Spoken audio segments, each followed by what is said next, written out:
Hi guys, இன்றைக்கி என்ன பார்க்க போகிறோன்னா கோதுமை கப் கேக், அதாவது கோதுமை டம்ளர் கேக் எப்படி சொல்லலாம் பார்க்கலாம். 3/4 கப்பு சுகரை 4 ஏலக்காய் போட்டு தனியாக அரைச்சி வச்சுக்கோங்க. நல்லா பவுடராக்கி அது கூடவே கோதுமை 1 cup, baking soda 1/4 teaspoon, oil 1 table spoon, அப்புறம் பால் 1 கப்பு, அதுக்கப்புறம் கொஞ்சமாக உப்பு போட்டுட்டு நல்லா மிக்ஸ் பண்ணிக்கோங்க.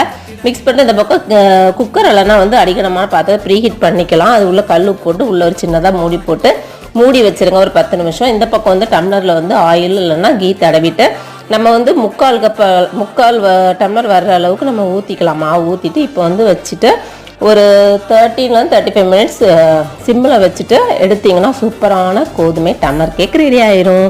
நீங்களும் வீட்டில் செஞ்சு பார்த்துட்டு எப்படி இருக்குன்னு சொல்லுங்கள். பசங்க ஈவினிங் வந்தாங்கன்னு வச்சுக்கோங்களேன், அவங்களுக்கு நல்லா சர்ப்ரைஸ் கொடுங்க. இந்த மாதிரி செஞ்சு சூப்பராக சாப்பிடுவாங்க. நல்லா டேஸ்ட்டு.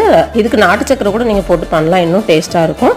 வீடியோ பிடிச்சதான் லைக் பண்ணுங்கள், ஷேர் பண்ணுங்கள், சப்ஸ்கிரைப் பண்ணுங்கள். Bye guys.